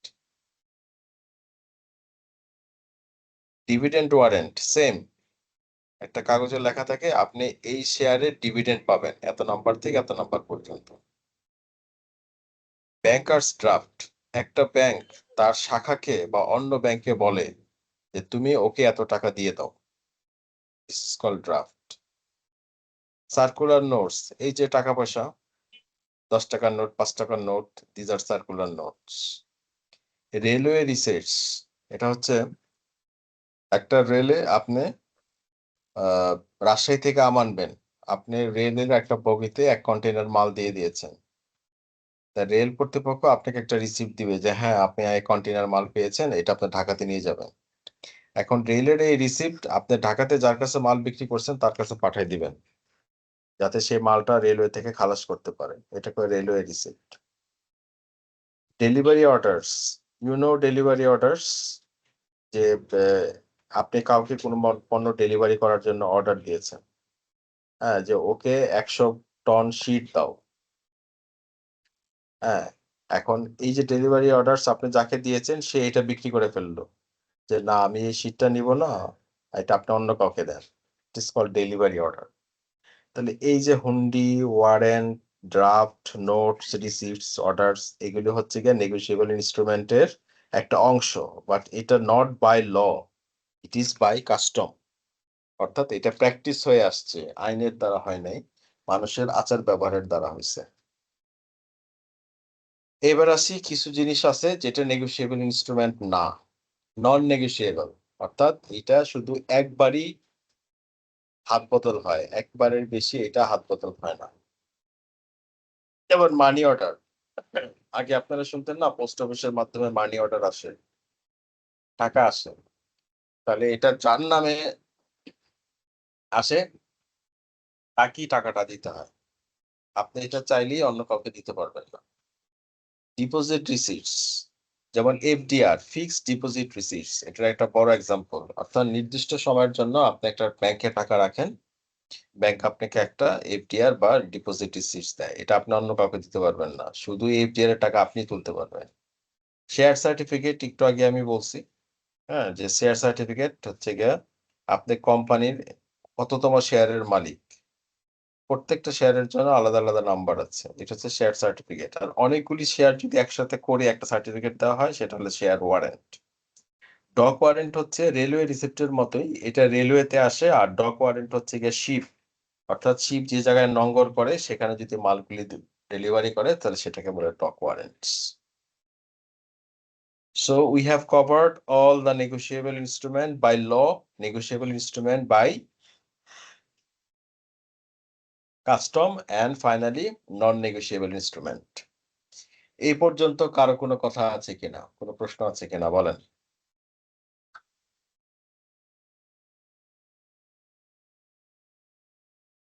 স্যার ক্লাসের পোস্টাল সবাই অর্ডার বুঝছেন? হ্যাঁ, প্রশ্ন থাকলে বলেন। Sir postal order postal order হচ্ছে মানি অর্ডারের মতোই। হ্যাঁ, মানি অর্ডার আপনারা করেন না, যে ঢাকা থেকে ছেলে ছেলে দেশে বিদেশে পড়াশোনা করে আপনি তাকে মানি অর্ডার পাঠাইলেন, সেই টাকাটা পাবে।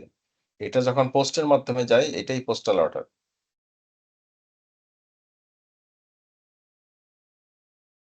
Okay sir.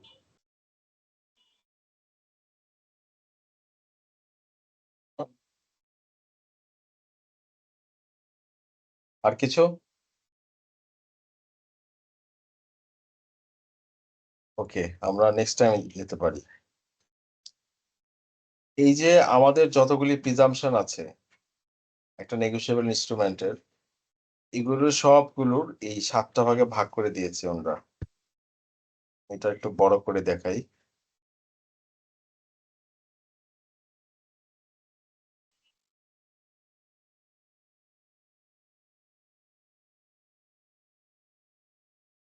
এই 7টা বুলেট পয়েন্ট মানো যাবে। These are the presumptions of negotiable instrument, অর্থাৎ negotiable instrument অপারেশন হইতে গেলে এগুলি থাকতে হবে।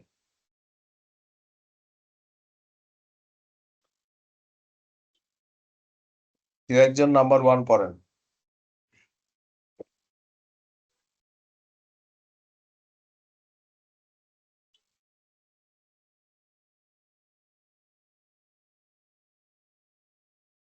That every negotiable instrument was made, drawn, accepted, or endorsed for consideration, and that every such instrument, when it has been accepted, endorsed, negotiated, or transferred, was accepted, endorsed, negotiated, or transferred for consideration.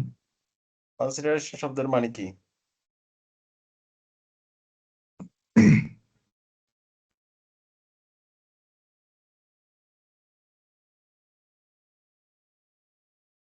বিবেচনা। আলোচনা সাপেক্ষে। No, টাকার বিনিময়ে। লতে consideration এখানে ওখানে হচ্ছে টাকার বিনিময়ে, অর্থাৎ নেগোশিয়েবল ইনস্ট্রুমেন্ট যে লেখা হয়েছে, ড্র হয়েছে, এখানে কোনো কমার্শিয়াল ট্রানজেকশন আছে, কোনো টাকার লেনদেন আছে, সে টাকা দিতে পারে নাই, এই জন্য বিল দিচ্ছে। এটা আমি বারবার বলতেছি, বুঝেন নাই? Yes, sir. তাহলে এখানে লিখবেন নাম্বার 1 এর বুলেট পয়েন্ট হচ্ছে কনসিডারেশন। 2টা পড়েন।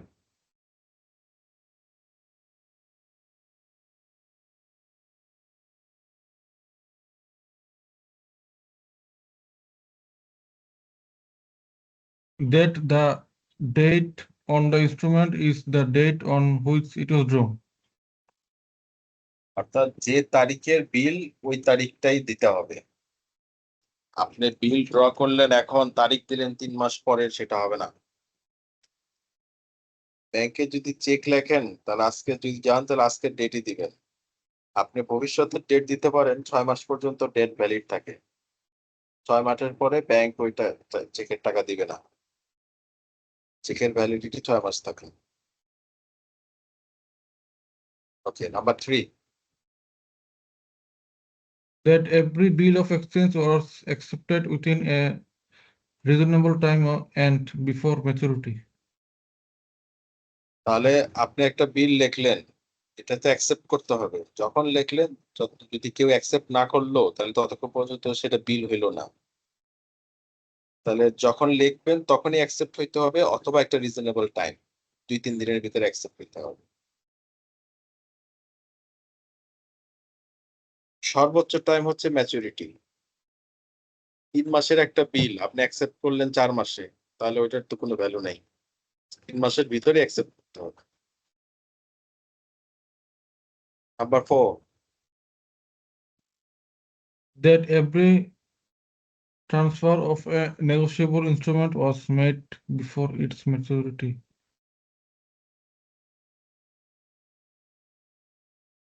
তাহলে আপনার নেগোশিয়েবল ইনস্ট্রুমেন্ট 3 মাস পরে ম্যাচিউরড হবে, তাহলে যতবার হাত বদল হবে এটা 3 মাসের মধ্যেই হতে হবে। 3 মাস পরে যে আপনি এটা হাত বদল করতে পারবেন না।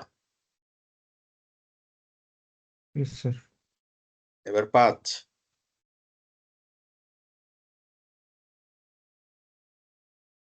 That the endorsement appearing upon a negotiable instrument were made in the order in which they appear thereon.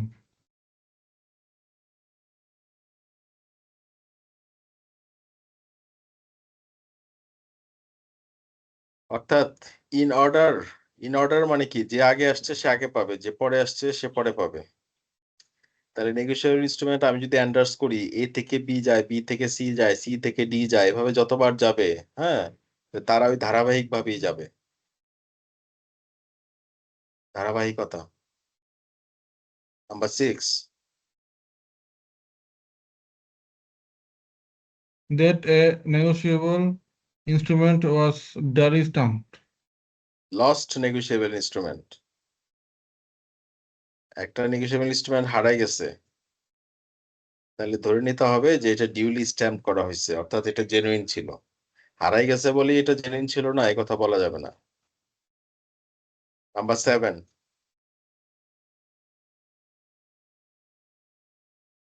মানে স্যার এটা জেনুইন ছিল, এটা ধরে নেব নাকি?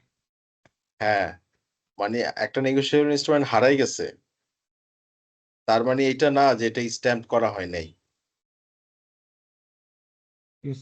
আপনি এই এক্সকিউজে কাউকে টাকা দিতে পারবেন না যে এটা স্ট্যাম্প করা হয় নাই, অতএব এটা আমি দিব না। নেগোশিয়েবল ইনস্ট্রুমেন্টে স্ট্যাম্প করলেও আপনাকে টাকা দিতে হবে, স্ট্যাম্প না করলেও টাকা দিতে হবে। স্ট্যাম্প মিন্স হচ্ছে ওই যে আমরা যে সিল দেই, সেই সিল। হ্যাঁ স্যার, বুঝতে পেরেছি। তারপর That the holder of negotiable instrument is the holder is in due course, but if the instrument was obtained from its lawful owner or from any person in lawful custody thereof by means of an offense or fraud or obtained from the maker or acceptor by means or of an offense or for unlawful consideration, the holder has to prove that he is a holder in due course. মানে একটু আগে আমরা যেটা আলাপ করলাম, যে আপনি যদি এটা ফ্রড করে পান, অন্যায়ভাবে পান, হারাই গেছে সেভাবে কুড়ায় পান, হ্যাঁ, তাহলে এটা আপনি যদি সরল বিশ্বাসে করেন, অর্থাৎ বোনাফাইড ইন্টেনশন নিয়ে, তাহলে আপনি হইবেন in holder in due course. আর হোল্ডার ইন ডিউ কোর্স হইলে আপনি you will get payment. In that case it will be payment in due course. তাহলে মূল শর্তটা হচ্ছে যার মালিকানা ঠিক আছে, অর্থাৎ who is holder in due course will get payment in due course. কি বলছি? Who is holder in due course due course will will get get payment in due course. যার মালিকানা ঠিক আছে সেই পেমেন্ট পাবে, যার মালিকানা ঠিক নাই সে পেমেন্ট পাবে না। আচ্ছা, এখন একটা ছোটখাটো এতক্ষণ যে পড়াইলাম এর উপরে বেসিস করে একটা ছোট্ট এক্সাম হবে। এক্সাম আপনারাই দিবেন।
এখানে দেখেন কোনটা প্রমিসারি নোট আর কোনটা প্রমিসারি নোট না।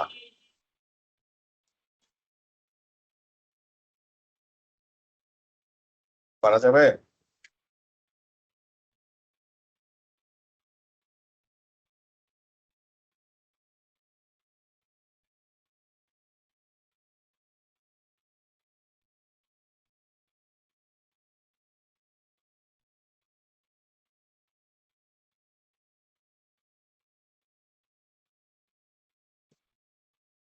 হ্যালো,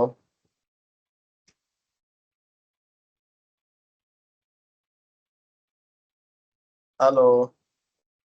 জি স্যার, পারা যাবে স্যার। এ থেকে এইচ পর্যন্ত আপনাকে ফাইন্ড আউট করতে হবে কোনটা প্রমিসারি নোট আর কোনটা প্রমিসারি নোট না, based on this definition under section 4। 5 minutes time.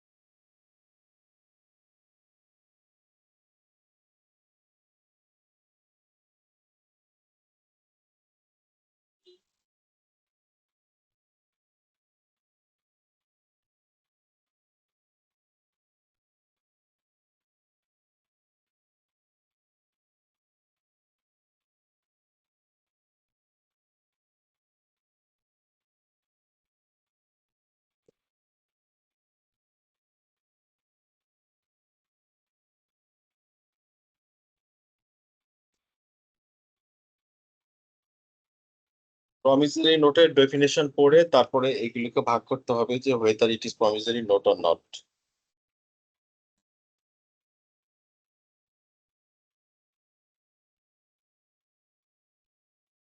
আমি এর আগে বলেছি যে প্রমিসারি নোটের এগেনস্টে কোনো কমার্শিয়াল ট্রানজাকশন নাও থাকতে পারে। কমার্শিয়াল ট্রানজাকশন থাকলে এটা বিল অফ এক্সচেঞ্জ হবে।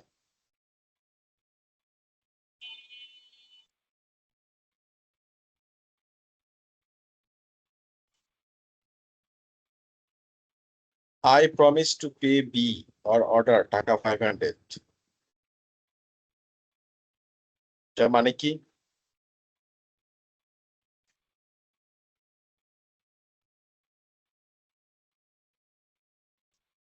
স্যার আমি প্রমিস করতেছি যে বিয়ের কাছে আমি 500 টাকা পে করব। অথবা বি যাকে অর্ডার করবে তাকে। আচ্ছা, তাহলে এটা প্রমিসারি note. I acknowledge myself to be indebted to be টাকা 1000 to be paid on demand for value received. তাহলে এটাও প্রমিসারি note. But C, D, E, F, G, H এটা প্রমিসারি এগুলা নোট না। কেন? Mister B I O U টাকা 1000। I O you মানে কি? IOU। আমি এটা চ্যাট বক্সে দিচ্ছি।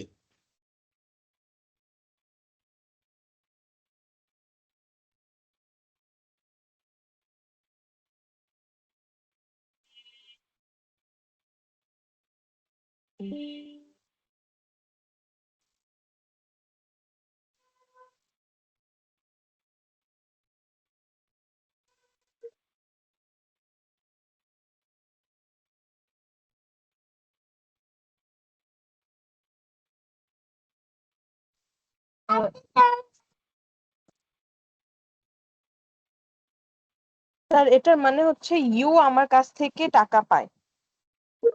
ইয়েস।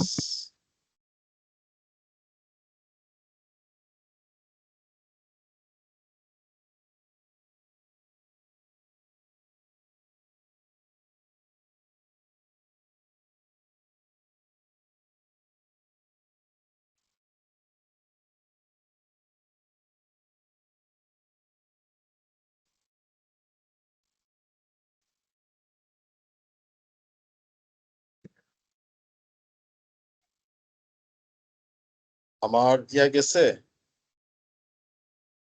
আচ্ছা, মাসুদ রানা, আপনি হ্যান্ড রেজ করেছেন, বলেন।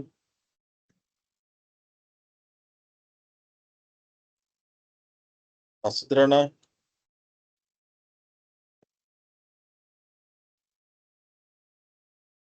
মাসুদ রানা শুনতে পাচ্ছেন?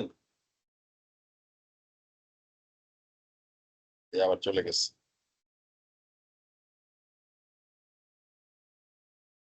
তাহলে আই ও ইউ তে আই হচ্ছে সাবজেক্ট, তাহলে সাবজেক্টের হচ্ছে লাইবিলিটি, তাকে টাকা দিতে হবে। আর ইউ হচ্ছে অবজেক্ট, তাহলে অবজেক্ট হচ্ছে টাকা বা অ্যাসেটের মালিক। ঠিক আছে? জি স্যার। তাহলে এই যে এখানে আইও স্লিপ, এটা মানে কি অ্যাডভান্স নিয়েছে সে, তাহলে এটা প্রমিসারি নোট না। আপনি যদি অফিস থেকে কোনো টাকা অ্যাডভান্স নেন, যে আপনি অফিসের বাইরে কোনো কাজ করতে যাবেন, তাহলে আই স্লিপের মাধ্যমে আপনাকে টাকা দেওয়া হবে। আপনি যখন ভ্রমণ করে ফিরে আসবেন কাজ শেষ করে, তখন আপনি বিলগুলি দিবেন, তখন অ্যাকচুয়াল বিল আর ওই টাকা দিয়ে সমন্বয় করে আপনাকে বাদবাকি টাকা, যদি বেশি খরচ হয় সেটা দিতে হবে, আর যদি কম খরচ হয় তাহলে অফিসকে ফেরত দিতে হবে। তা আপনারা যখন অডিট করবেন তখনও পাবেন আইও স্লিপ। আচ্ছা, I promise to pay B টাকা 500 or all other sums which shall be due to him. তাহলে যেহেতু এটা সার্টেন না, নির্দিষ্ট করা নয়, অতএব এটা প্রমিসারি নোট হবে না।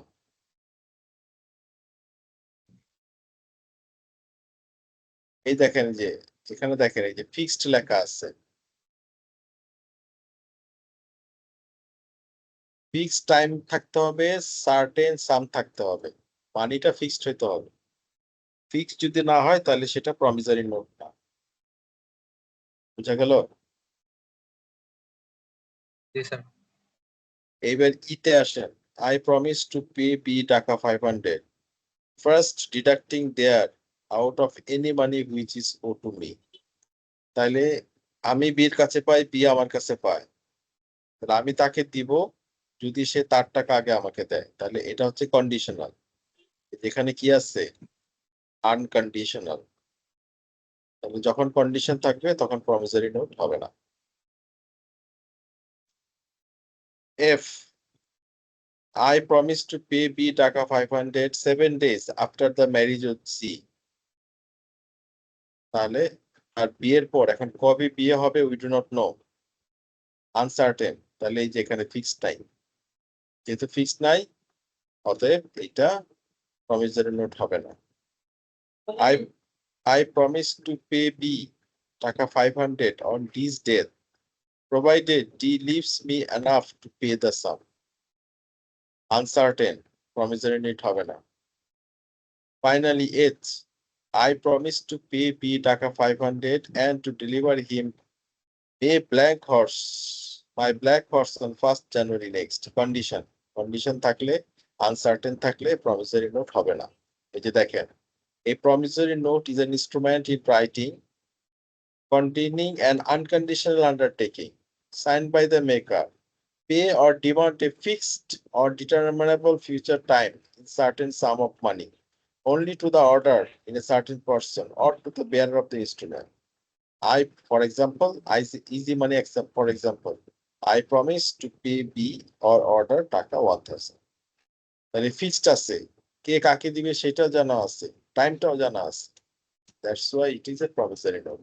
তাহলে এ এবং বি শর্ত পূরণ করে, সি থেকে এইচ পর্যন্ত শর্ত প্রমাণ করে। কার কোনো কোশ্চেন? না স্যার।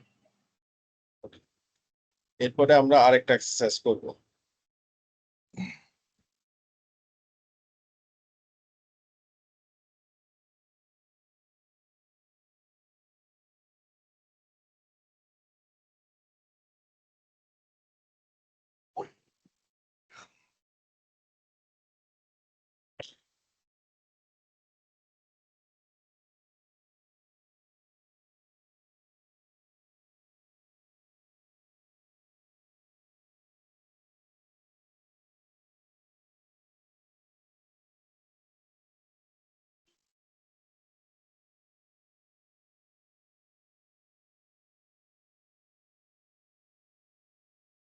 টাইপলি আমরা পরে পড়বো।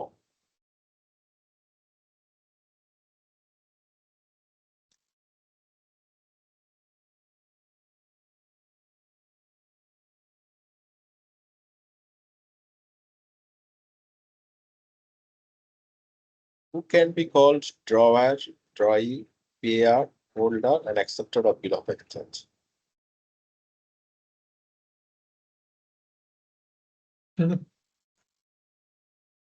আপনার খাতায় লিখতে হবে asset car, liability car. I will give you 5 minutes time. Drawer, drawee, payee, payer, holder, and acceptor. কে পাবে, কে দিবে, একদম খাতা নিয়ে লিখে ফেলেন। তারপর আমি আলোচনা করছি।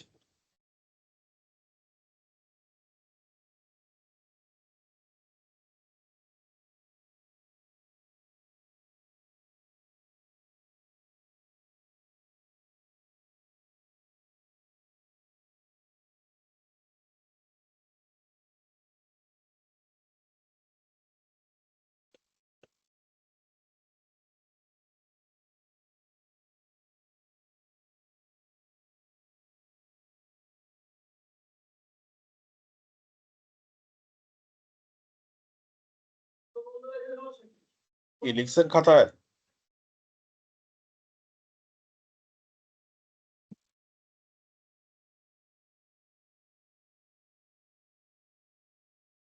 Hello,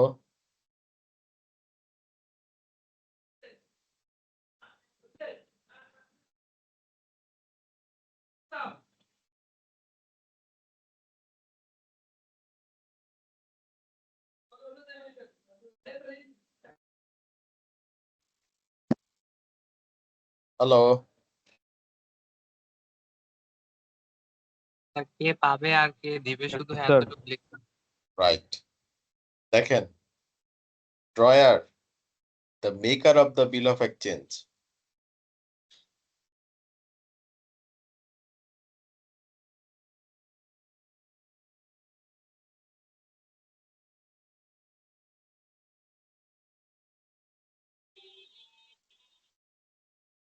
Drawee, the person who is directed to pay the bill of exchange. তাহলে ড্রয়ার পাবে আর ড্রয়ি দিবে, এটা ভুল করা যাবে না। স্যার ড্রই পাবে না sir? Drawee, the person who is directed to pay. ড্রয়িকে দিতে হবে। ড্রই তাহলে অ্যাকসেপ্টর হবে। ইয়েস, ওটা পরে আসছি। ড্রয়ার আর ড্রয়ি ভালো মতো দেখো। ড্রয়ি হচ্ছে মেকার, ড্রয়ি টাকা পাবে আর ড্রয়ি টাকা দিবে।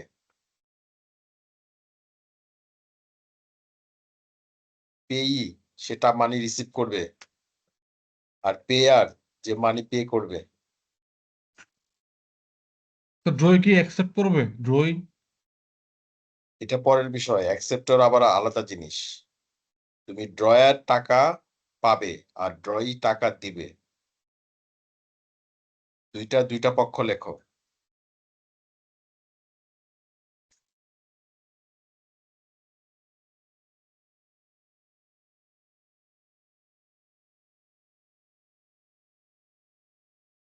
Payee, who is the custody of the bill of exchange?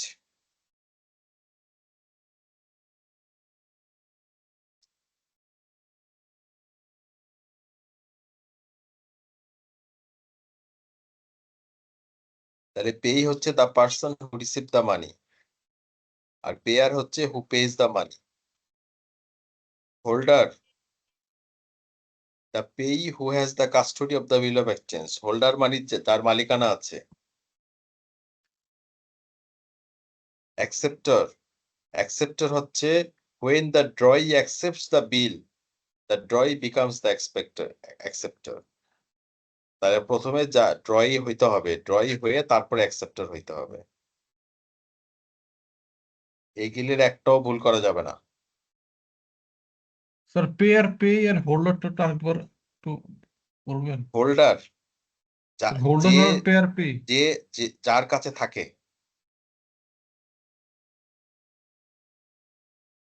যার কাছে ডকুমেন্টটা থাকে সেই হচ্ছে ফাইনাল পেমেন্ট পাবে। বলতাছি holder in due course will be the payment in due course. আর স্যার পে আর পে যেটা স্যার পেয়ার যে টাকা দিবে আর পেই যে টাকা পাবে।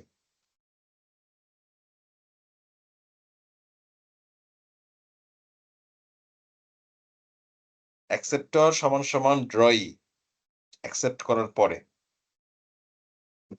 ড্রই টাকা দিবে ড্রয়ার টাকা পাবে, এগুলি যেন ভুল না হয়, তাহলে সব জিরো।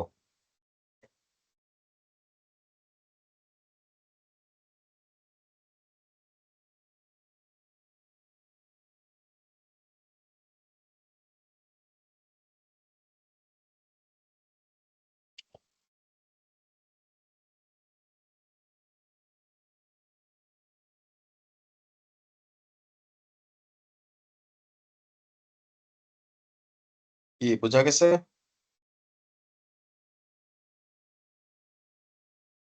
জি স্যার। এবার আরেকটা এক্সারসাইজ করেন।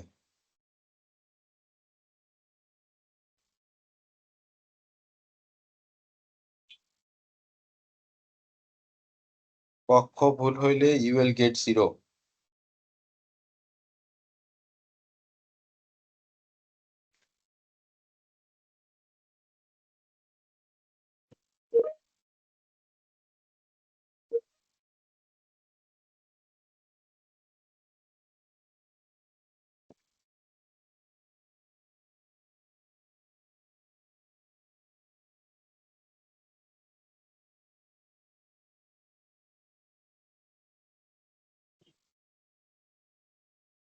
এটা বাদ পড়ছে, এটা একটু করতে হবে।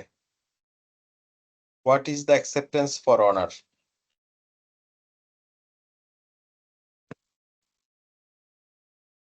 এইটা আমি আলাপ করি নাই, আপনাদের কমন সেন্সে কি বলে?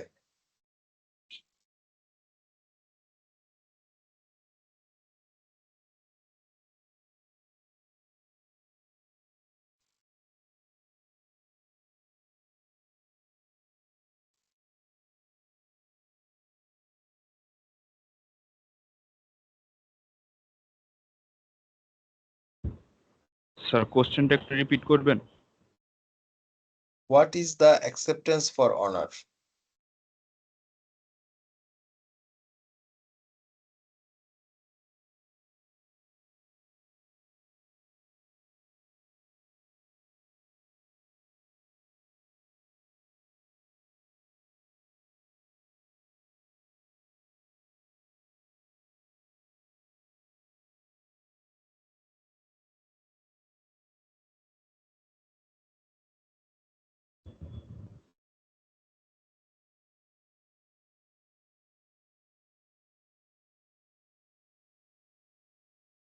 স্যার পেমেন্ট করা মানে কি স্যার অনার?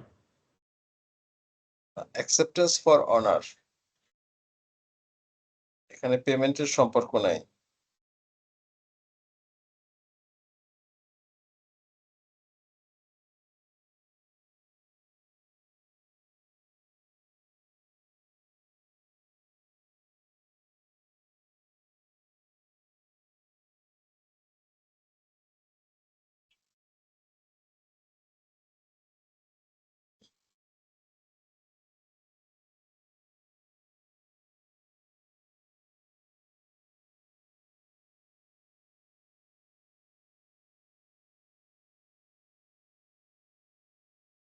এটা হচ্ছে, ধরেন আপনি কোনো পার্টি না, কোনো কন্ট্রাক্টের, বাট আপনি নিজে থেকে ওটা পে করে দিতে চাইলেন, where it is in default, then it is call acceptance for honour. For example, আপনার বাসায় আপনার ছোট ভাই কারো কাছ থেকে টাকা নিয়েছে, আপনি জানেন না, তো ওরা বাড়িতে চলে এসছে, এসে বলতেছে যে আপনার ভাই আমার কাছ থেকে টাকা নিয়েছে, উনি টাকা ফেরত দিচ্ছে না। তখন আপনি বা আপনার বউ বললেন, ঠিক আছে আমার ভাইয়ের পক্ষ থেকে আমি ফেরত দিয়ে দিলাম। তাহলে এই যে আপনি পার্টি না হওয়া সত্ত্বেও পেমেন্টটা করে দিলেন, এটাকে বলে acceptance for honour. I repeat, when you are not a party to anything but you take the liability of the payment, it is called acceptance for honor. কি বলছি? when you are not party of a contract but you take the liability of the Responsibility for payment in your acceptance for honor.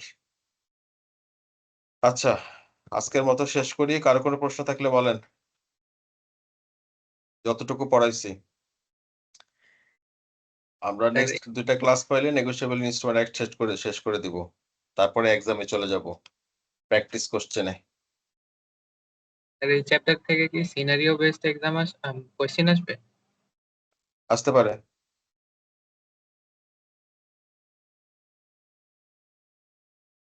আসতে পারে। Class representative সবাইকে ক্লাসে আসতে বলবেন। এটা ল তো বারবারে পড়তে হবে। তো ঠিক আছে, সবাই ভালো থাকেন। স্যার